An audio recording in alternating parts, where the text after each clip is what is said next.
영어 교육의 원칙 한 10가지가 있는데 대표적인 거 중요한 거 3개. 모든 언어 교육은 뭐로 시작한다?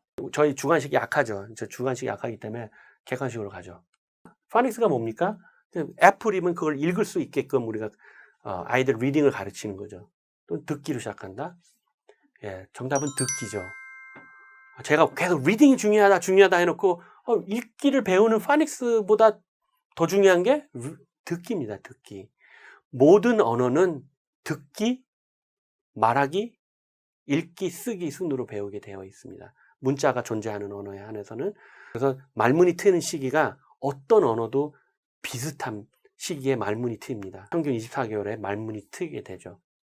그럼 파닉스는 언제 가르치나? 듣기 능력이 충분히 돼 있을 때. 원어민 같은 경우는 이미 학교에 돌아가서 읽기를 ABCD를 배우고 읽기를 배울 때는 이미 이 아이는 영어로 말하고 알아들을 수 있는 상태에서 글을 배우잖아요. 우리는 어떻게 합니까? 저 때는 이제 중학교 때 영어를 처음 배웠는데 ABC를 이제 중학교에서 배웁니다. 자, 그때까지 저는 우리나라 학생들은 영어를 많이 들어보지도 않았고 말할 기회도 없었고, 근데 문자부터 가립니다. 읽기부터 가립니다. 배웁니다. 읽는 법을 가르치고 일어나서 읽고 해석해봐. 그럼 문법을 가르치고 다이얼로그를 통째로 외우라고 그러고 그럽니다. 완전 잘못된 방법입니다. 자, 왜 그러냐? 뭐 이런 표현들이 있어요. 영어를 쉽게 하는 방법은 파닉스다. 기초를 잡아야 된다면 파닉스로 잡자. 이건 기초를 잡는 게 아니라 이건 아이를 잡는 겁니다. 듣기가 충분하지 않았을 때 파닉스를 먼저 하면 왜 안 좋으냐? 우리가 이런 예능 프로그램에서 자막 보여줄 때 있죠. 컴포트 존, 안전지대가 보는 것에 있습니다. 그래서 시각은 청각을 반드시 이깁니다. 청각은 시각을 이길 수가 없어요. 그래서 문자를 먼저 알아버리면 듣기 능력이 더디게 발달합니다. 그래서 아이에게 문자를 가르치기 전에 충분한 듣기를 먼저 해야 됩니다. 그러면 파닉스를 언제 해야 되느냐? 만 3세 또는 3세 반 이전에는 하지 않는 것이 좋습니다. 한글도 마찬가지입니다. 자, 영어 교육 원칙 2. 문법은 어떻게 하는 것이지?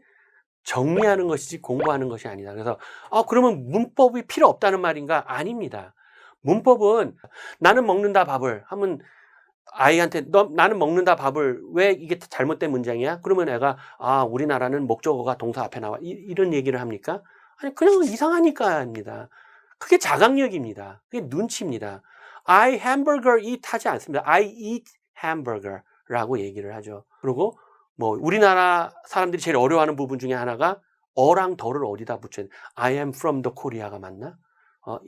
the Han River인지 the Han River인지 더와 어를 잘못 붙여서 표현이 어색한 문장을 사용하는 한국 사람들 굉장히 많습니다. 그러면 그 문법책을 외우면 잘 활용할 수 있으니까 어와 더는 리딩으로밖에 제대로 배울 수가 없어요.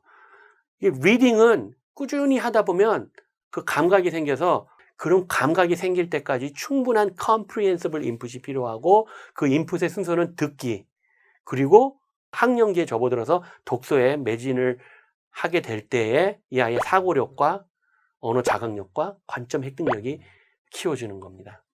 그냥 저 개인적인 제안은 아무리 빨라야 초등학교 4학년, 그러니까 5학년이 되기 전에는 문법책 보여주는 거 아니에요. 저는 영어를 바이링구얼로 합니다. 저는 문법책을 고등학교 1학년 때인가 2학년 때 봤어요. 그래서 만약에 집에 아직도 그 성땡 영문법이나 뭐 이런 책들 갖고 계시면 빨리 버리십시오. 그런 거는 지양했으면 좋겠습니다. 자, 교육 원칙 3. 영어를 습득하는 과정에서 평가는 엄마가 하는 것이 좋다. 아빠가 하는 것이 좋다. 안 하는 것이 좋다. 특히 우리가 적절한 평가와 긴장을 유지해야 되는 그래야 학습 효과를 기대할 수 있는 과목들이 있어요. 그렇지만 영어는 아닙니다. 영어는 일단 학습 과목이 아니고요. 커뮤니케이션 툴입니다. 자, 왜 이거 하면 안 되느냐? 우리가 길을 가다가 멧돼지나 곰을 만났어요. 그러면 평소에도 이 코티솔이라는 호르몬이 나오지만 스트레스를 받을 때는 위기 의식이 있으면은 코티솔이 더 많이 분비가 됩니다. 이 코티솔은 싸울래, 튈래, 빨리 결정해. 그걸 결정하게 하는 호르몬이에요. 이때는 소화 능력도 저하가 되고 언어 중추도 제대로 작동을 안 합니다. 여기 뭐 대화로 이 곰이랑 풀 것도 아니고 말문이 막히죠. 우리 언어 중추가 작동을 하지 않기 때문에 코티솔을 많이 분비시키는 그런 환경에서는 언어가 잘 습득이 되지 않습니다. 우리 EBS 리딩 클럽에서는 아이를 평가하지 않습니다. 맞을 때까지 하고 끝에 가서 사지선다해서 3번 틀리고 마지막에 맞춰도 잘했다고 칭찬을 해줘요. 적어도 초등학교까지는 무한 칭찬. 영어에 있어서는. 어차피 중학교, 고등학교 가면 평가로 두들겨 맞습니다, 아이들이. 그러니까 집안에서는 적어도 초등학교 때까지는 아이에게 언어와 관련된 평가를 하지 마십시오. 그리고 너 이거 해석해봐 이런 것도 하지 마시고.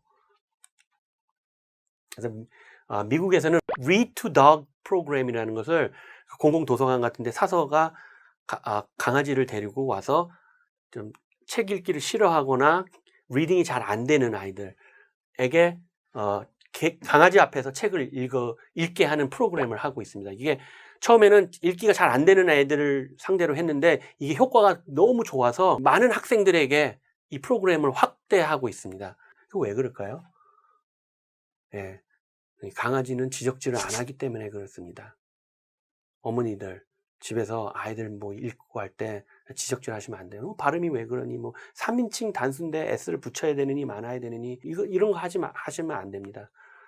자, 마무리하겠습니다. 그럼 원칙 3가지 꼭 기억하시고, 자각력이 되게 중요하다는 거. 자각력을 키우기 위해서는 우리가 문법과 단어를 암기하는 게 아니라 충분한 comprehensible input을 통해서 우리 안에서 소화해서 생산해낼 수 있는 능력을 스스로 길러내게끔 환경 조성을 해주셔야 됩니다. 근데 그렇게 하지 않았기 때문에 우리가 영어 할 줄 아냐 모르냐 이런 시험을 보는, 거기에 수천억 조 단위로 돈을 쓰고 있어요. 그러고 나도 영어를 못해요. 이젠 그만합시다. 자, 중요한 거는 리딩입니다. 여기로 돌아가야 돼요. 리딩으로 돌아가야 됩니다. 케일린 선생님이나 피터 선생님, 그리고 선현우 선생님께서는 이 리딩을 중심으로 어떻게 우리 아이를 지도할 수 있는지 구체적인 방법에 대해서 설명을 해 주실 거예요.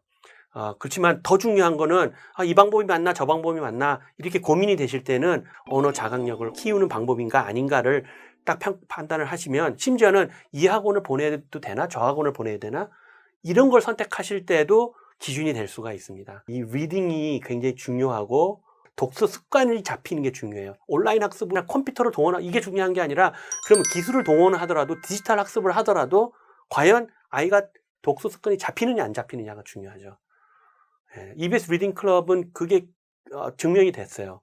디지털 프로그램을 통해서 아이가 독서 습관이 잡혀서 도서관에 가면 실제로 자기가 읽고 싶은 책을 꺼내서 책을 읽습니다. 그래서 리딩은 디지털 30, 프린트 70. 그러니까 종이책을 더 많이 읽으셔야 돼요. 종이책을 더 많이 읽게 아이들 가이드를 해야 되고, 아이가 독서 습관이 잡히는 가장 효과적인 방법은 물론 부모님이 독서를 즐기고 아이 앞에서 독서하는 모습을 많이 보여주시는 것이 중요하다고 생각합니다. 꼭 기억해 주시고, 이 이후에 EBS 유명 강사님들의 강의도 꼭 들어주시길 바랍니다. 감사합니다.